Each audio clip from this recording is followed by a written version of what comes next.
नमस्कार दोस्तों, आप सभी का स्वागत है हमारे YouTube चैनल में।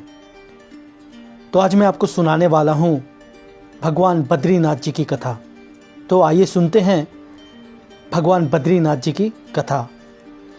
पुराणों के अनुसार भगवान नारायण का वास क्षीर सागर में है।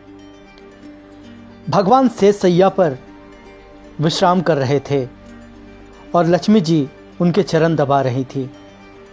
भगवान ही सृष्टि के कर्ता, भरता एवं हरता हैं।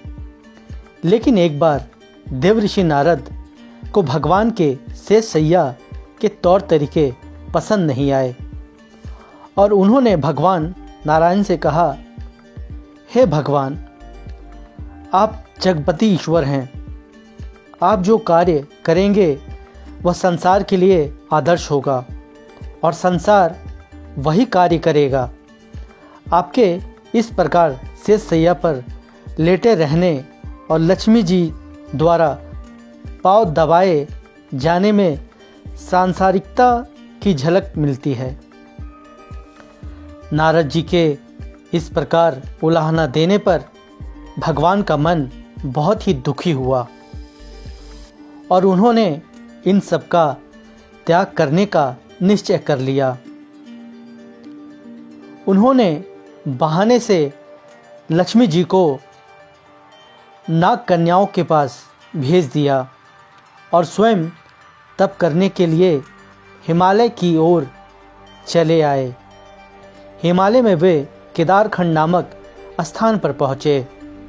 केदारखंड में बद्री क्षेत्र की रमणीय पर्वत श्रेणियाँ, कलकल बहती भगवती, अलकनंदा तथा पत्र पुष्पों की दिव्य गंध युक्त इस सुरमय स्थान की मनोरम छटा देखकर भगवान नारायण इस पर मुग्ध हो गए और उन्होंने यहाँ पर तप करने का निश्चय किया।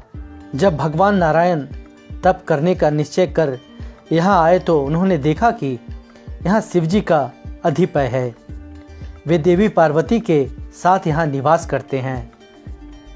भगवान समझ गए कि यह शिव जी का निवास स्थल है और वे सरलता से यह स्थल नहीं छोड़ने वाले। अतः उन्होंने युक्ति से काम लिया और वे उन्हें शिशु का रूप धारण करके शिव जी के द्वार पर हाथ पैर मारने लगे। उस समय शिव जी देवी पार्वती के साथ तप्त कुंड में स्नान करने जा रहे थे।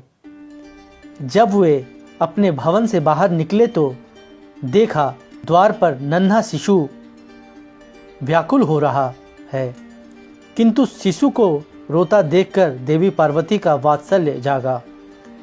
ममतामय, दया और प्रेम से परिपूर्ण होकर उन्होंने शिशु को उठाया। परंतु शिवजी समझ गए कि यह बालक साधारण नहीं है। उन्होंने देवी पार्वती को शिशु को गोद में लेने से मना किया। वे उपेक्षा से बोले, हे देवी, तुम इस बालक को न उठाओ। तुम्हें इन झंझटों से क्या मतलब? यह तो संसार है। कोई हंसता है, कोई रोता है। यह शिशु जिसका पुत्र होगा वह इसे ले जाएगा। आओ हम चले, स्नान में विलंब हो रहा है। परंतु दया से परिपूर्ण हृदय वाली माँ जननी भला कब मानने वाली थी। उन्होंने बड़ी दीनता से कहा, हे नाथ, क्या आप में थोड़ी भी दया नहीं है? देखिए तो कैसा सुंदर शिशु है। यह ठंड से व्याकुल है। क्या संसार के आश्रयदाता आप इसे आश्रय नहीं देंगे? पार्वती के उलाहना से भरे दया मिश्रण स्वर को सुनकर शिवजी हंसकर बोले, हे देवी, यह नन्हा शिशु बहुत ही चमत्कारी है। अगर तुम इसे लोगी तो सब दया भूल जाओगी।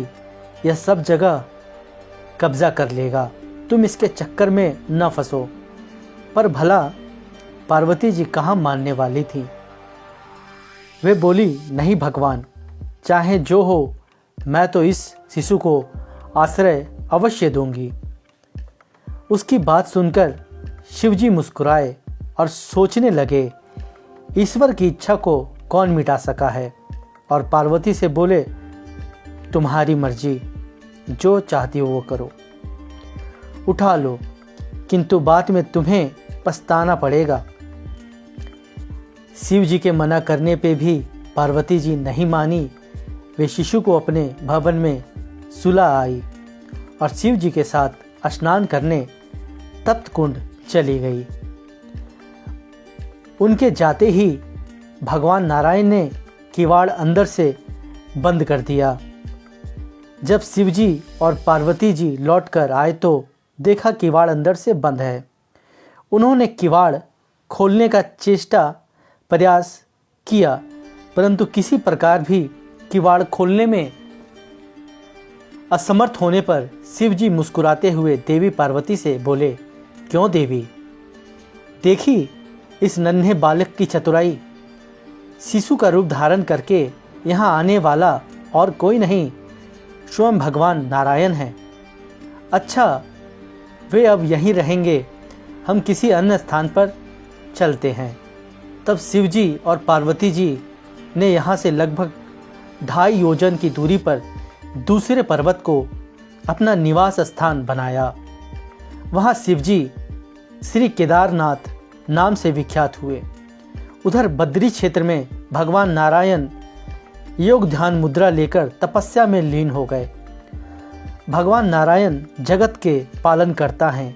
वे देवर्षि नारद को भविष्य के कार्यों के बारे में बताते रहते हैं और देवर्षि नारद उन्हें कार्य रूप देते रहते हैं। लीलाधिपति भगवान नारायण की माया अनुसार जब देवर्षि नारद बद्री क्षेत्र में पहुंचे तो उन्होंने भगवान को तपस्या में लीन देखा।